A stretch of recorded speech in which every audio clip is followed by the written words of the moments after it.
Hello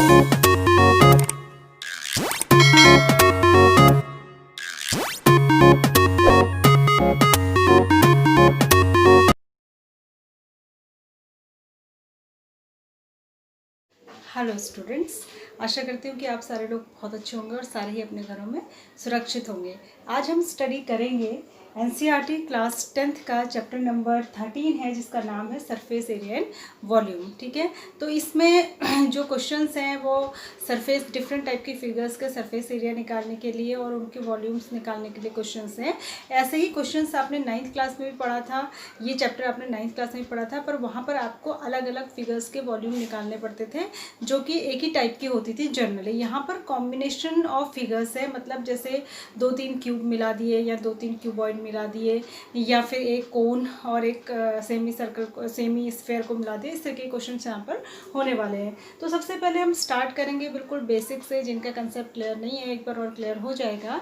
तो इसके लिए मैं आज आपको पहले बताऊँगी कि फिगर्स कितने टाइप के होते हैं। ठीक है, जो हम फिगर्स पढ़ते हैं मैथ्स में, हम जिन फिगर्स की बात करते हैं वो 2 टाइप के होते हैं। एक होते हैं 2 डायमेंशनल फिगर, इनको जो है शॉर्टकट में 2D लिखा जाता है। ठीक है, और एक होते हैं 3 डायमेंशनल फिगर, जिनको आप शॉर्टकट में 3D लिखते हैं। ठीक है, आपने वर्ड सुना होगा 2D figures and 3D figures. ठीक है, तो 2D फिगर्स कौन से होते हैं जिनमें 2 डायमेंशंस होती हैं, यानी कि वो 2 डायमेंशन कौन सी होती है, लेंथ एंड ब्रेथ। जैसे कि ये वाइट बोर्ड है तो इसमें ये लेंथ है और ये ब्रेथ है, और इसमें एक ही सरफेस होती है। ठीक है, इसमें सिर्फ एक ही सरफेस है वाइट कलर की, जिसमें कि मैंने लिखा हुआ है। ठीक है, दूसरे होते हैं 3D फिगर्स, जो जिसमें 3 डायमेंशंस होती हैं, लेंथ, ब्रेथ एंड हाइट। ठीक है, तो इसमें जो 2D फिगर्स होती हैं इनमें एग्जांपल्स हैं कुछ, आप देख लीजिए, उससे आपको क्लियर हो जाएगा।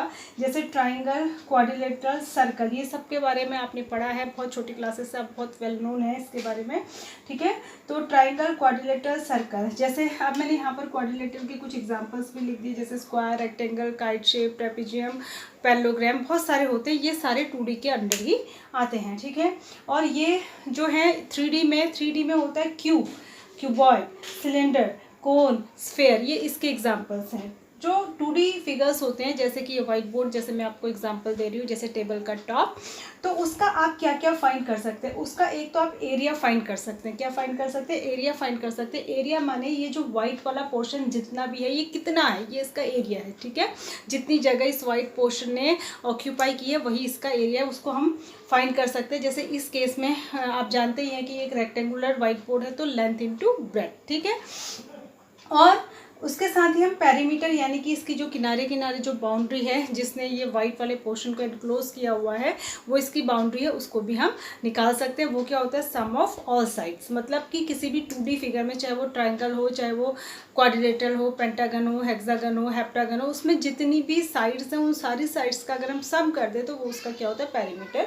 अब यहाँ पर हम जब 3D फिगर्स में आते हैं तो 3D फिगर्स किस टाइप की होती है, जैसे क्यूब का अगर हम एग्जाम्पल ले लें तो जैसे लूडो का डाइस होता है, वो क्यूब का एक एग्जाम्पल है जिससे आप लूडो खेलते हैं। तो उसमें क्या है कि उसमें तीन डायमेंशंस होती हैं, लेंथ, ब्रेथ एंड हाइट। जैसे ये रूम होता है, रूम में भी लेंथ भी है, ब्रेथ भी है और हाइट भी है, तो ये 3D फिगर है। ठीक है, इसका एग्जांपल हो गया। इसका एग्जांपल क्यूबॉइड का, जैसे मैच बॉक्स होता है, मैच बॉक्स आप देखते हैं वो एक क्यूबॉइड जैसा शेप है। ठीक है, मैच बॉक्स क्यूबॉइड है। सिलेंडर बहुत सारे बॉक्सेस, सिलेंड्रिकल डब्बे आप अपने घर में देखते हैं, that are the cylindrical boxes. Cone you all eat ice cream, that cone ice cream, तो वो कोन का एग्जाम्पल है। Sphere means ball like shape, football, और ball like shape is sphere. ठीक है, यहाँ पर हम जो फाइंड करते हैं उसको कहते हैं surface area and volume. Surface area क्यों, इसको एरिया क्यों नहीं कह रहे हैं, क्योंकि इसमें एक ही सरफेस थी 2D वाले में, तो इसको स्पेसिफिकली आपको सरफेस एरिया कहने की ज़रूरत नहीं है, क्योंकि हमको पता है कि इसमें सरफेस एक ही है।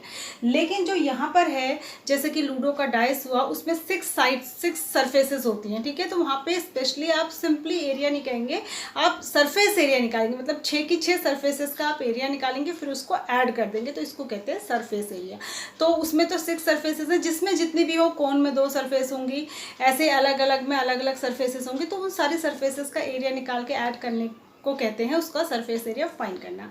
और वॉल्यूम क्या होता है, कोई भी 3D फिगर जितनी जगह ऑक्यूपाई करती है उसके अंदर जितनी जगह होती है वो उसका वॉल्यूम कहलाता है। और वो निकालने के अलग अलग फॉर्मूले हैं अलग अलग फिगर्स के लिए। तो आई होप कि आपको 2D और 3D फिगर्स समझ में आए होंगे। सरफेस एरिया एंड वॉल्यूम, उसका एक टॉपिक आप पढ़ेंगे क्यूब एंड क्यूबॉइड से रिलेटेड, उसके फॉर्मूलाज हम डिस्कस करेंगे, ये फॉर्मूलाज कैसे बने ये हम डिस्कस करेंगे। तो आइए शुरू करते हैं। ये देखिए, ये है एक क्यूब और ये है एक क्यूबॉइड, हम दोनों का कंपेयर करके जो है स्टडी करेंगे। तो क्यूब कैसी शेप होती है, क्यूब लाइक शेप क्या होती है, जो आपका लूडो खेलते हैं सभी बच्चे, तो वो जो डाइस होता है जिससे आप पासा कहते हैं वो एक क्यूब की शेप है। और वो आपने देखा होगा वो सब तरफ से एक जैसा ही होता है। ये एक 3D फिगर है और क्यूबॉइड भी एक 3D फिगर है, ठीक है। लेकिन इसमें क्या होता है कि इसमें जो इसकी 3 डायमेंशंस हैं, मतलब 3 डायमेंशंस जो इसकी हैं, क्या लेंथ, ब्रेथ एंड हाइट, वो सारी एक ही जैसी होती है। मतलब अगर ये 4 है तो ये भी 4 होगा और ये भी 4 होगा। तो इन सब को इस केस में लेंथ, ब्रेथ एंड हाइट ना कह के हम साइड बोलते हैं और सबको एक ही से डिनोट करते हैं, ठीक है। सारी हम साइड कहलाती है, क्योंकि लेंथ, ब्रेथ एंड हाइट तो तब कहेंगे जब कोई छोटा है और कोई बड़ा है। छोटे को ब्रेथ कहेंगे, लंबे को लेंथ कहेंगे। लेकिन अगर कोई भी छोटा बड़ा नहीं है तो किसको लेंथ कहेंगे, किसको ब्रेथ कहेंगे, तो हम सबको साइड बोल देते हैं। तो इसमें जो लेंथ है वो भी ए है, मैंने ए से डिनोट किया है। जो हाइट है वो भी ए है और जो इसकी ब्रेथ है वो भी ए है। तो इसके कुछ फॉर्मूलाज हैं, हम डिस्कस करते हैं। ये जो A B C D E F G H मैंने दिखाया है, ये इसके 8 वर्टिसेस हैं। इसमें 8 वर्टिसेस होती हैं। इसमें जो ये लाइंस आपको दिखाई दे रही है ये इसके एजेस कहलाते हैं और ये 12 होते हैं, 4 ऊपर 4 नीचे और 2 मिलाकर 4 साइड में। और इसकी 6 फेसेस है। फेसेस मीन्स दीवारें, इसकी 6 दीवारें हैं, फेसेस मीन्स 4 दीवारें और एक छत और एक फ्लोर, ठीक है। तो 4 तो दीवारें हो गई, लेफ्ट, राइट, फ्रंट और पीछे, और एक आपका ऊपर जो इसका रूफ है और एक नीचे जो इसका फ्लोर है। ये मिला के इसकी 6 फेसेस होती हैं और इसकी भी इसी तरीके से 6 फेसेस होती हैं, ठीक है। तो इसका सबसे पहले है लेटरल सरफेस एरिया। जब लेटरल सरफेस एरिया की बात करेगा तो इसका मतलब है कि 4 दीवारों का एरिया, ठीक है। जो इसकी 4 वॉल्स हैं उसका एरिया, या 4 जो ये साइड वाली साइड्स होती हैं इनका एरिया, ठीक है। तो इनका एरिया क्या हो जाएगा, देखिए इसकी जो हर फेस होती है, इसकी हर फेस जो होती है वो स्क्वायर के आकार की होती है, ठीक है। और स्क्वायर का एरिया क्या होता है, साइड इंटू साइड, यानी कि ए स्क्वायर। तो इसकी एक फेस का एरिया क्या हो गया, ए स्क्वायर। और इसकी 6 फेसेस एक जैसी हैं तो 6 फेसेस का एरिया क्या हो गया, 6a स्क्वायर। अगर सबका निकाल लें, और अगर सिर्फ 4 फेसेस का निकाल लें तो 4a स्क्वायर, ठीक है। तो 4a स्क्वायर हुआ इसका लेटरल सरफेस एरिया। टोटल पूछेगा तो टोटल में आपको छत का और नीचे फ्लोर का भी ऐड कर देना है, तो 6 हो गई मिला के, तो 6a स्क्वायर हो गया। और फिर है इसका वॉल्यूम। वॉल्यूम होता है length into breadth into height, आपको पता है।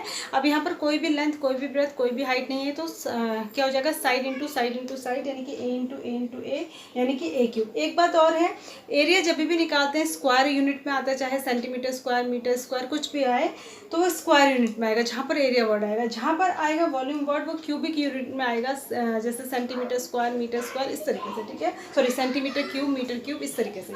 उसके बाद है डायगोनल। डायगोनल कैसे फाइंड करते हैं, ये है डायगोनल।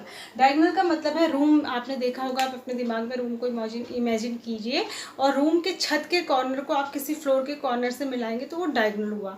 तो वो जो डायगोनल है उसमें एक तो हाइट वाला हिस्सा आएगा और एक जो नीचे मिलाने वाली लाइन को जब हम नीचे यहाँ पे देखिए, मैंने बताया है आपको, अगर इसको हम इस पॉइंट से मिलाएं तो ये जो नीचे लाइन आएगी ये नीचे वाले फ्लोर का डायगोनल होगा। और नीचे वाले फ्लोर का डायगोनल में अगर हम पाइथागोरस लगाएंगे तो ये क्या हो जाएगा, लेंथ का स्क्वायर और ब्रेथ का स्क्वायर, दोनों ए स्क्वायर और ए स्क्वायर है, ए और ए है, तो ए स्क्वायर प्लस ए स्क्वायर हो जाएगा। फिर जब ये डायगोनल निकालने लगेंगे तो उसके लिए ये हाइट भी ए है और ये √2a स्क्वायर ये है, तो यहाँ पर आ जाएगा, एक तो आएगा ए स्क्वायर प्लस एक आएगा √2a स्क्वायर का स्क्वायर, तो ये हो जाएगा 2a स्क्वायर प्लस ए स्क्वायर। तो ये हो जाता है इसका डायगोनल जो होता है वो कितना होता है, √3a स्क्वायर। ए अगर हम बाहर निकाल लें तो a √3 इसका डायगोनल हो जाता है, ठीक है। इसी तरीके से सेम इसमें भी है। इसकी इसकी देखिए क्योंकि लेंथ ब्रेथ एंड हाइट अलग अलग है, तो इसका जो नीचे फ्लोर है उसका एरिया होगा ब्रेथ इंटू लेंथ इसमें आएगा, जो ऊपर होगा उसमें भी लेंथ और ब्रेथ आएगा, तो एल इंटू बी नीचे फ्लोर का एरिया होगा और एल इंटू बी इसका भी होगा ऊपर छत का। और साइड वाले का इसका होगा बी इंटू एच, ठीक है, क्योंकि इसमें ब्रेथ और हाइट आ रही है, उसका भी बी इंटू एच, और जो पीछे वाला पोर्शन है उसका होगा एच इंटू एल, और जो सामने वाला पोर्शन है उसका भी एच इंटू एल। तो दो पोर्शन सेम है, आगे और पीछे वाला सेम है, लेफ्ट और राइट वाला सेम है, और ऊपर और नीचे वाला सेम है, तो 2L भी आ जाएगा, 2BH आ जाएगा और 2HL आ जाएगा। तो अगर टोटल सरफेस एरिया निकालें, इसको TSA से लिखते हैं, तो 2 कॉमन लेके ब्रैकेट के अंदर LB plus BH plus HL आ जाएगा। और अगर 4 वॉल्स का पूछता है तो उसमें छत वाला और फ्लोर वाला हटा देंगे, यानी कि LB वाला हटा देंगे, तो बचेगा 2BH प्लस 2HL, ठीक है। उसके बाद इसका डायगोनल है, जैसे इसके डायगोनल में a square plus a square plus a square आ जाता है 3a स्क्वायर, इसके उसमें डायगोनल में root L square plus b square plus h square आ जाएगा, क्योंकि यहाँ पर तीनों अलग अलग हैं। और वॉल्यूम इसका हो जाएगा length into breadth into height, ये इसका वॉल्यूम है। वॉल्यूम क्यूबिक यूनिट में होगा और इसका जो एरिया होगा या सरफेस एरिया होगा वो स्क्वायर यूनिट में होगा। आई होप कि आपको ये फॉर्मूला समझ पाए होंगे, जिनको कि आप क्वेश्चंस में अप्लाई कर सकते हैं। Thanks for watching, God bless.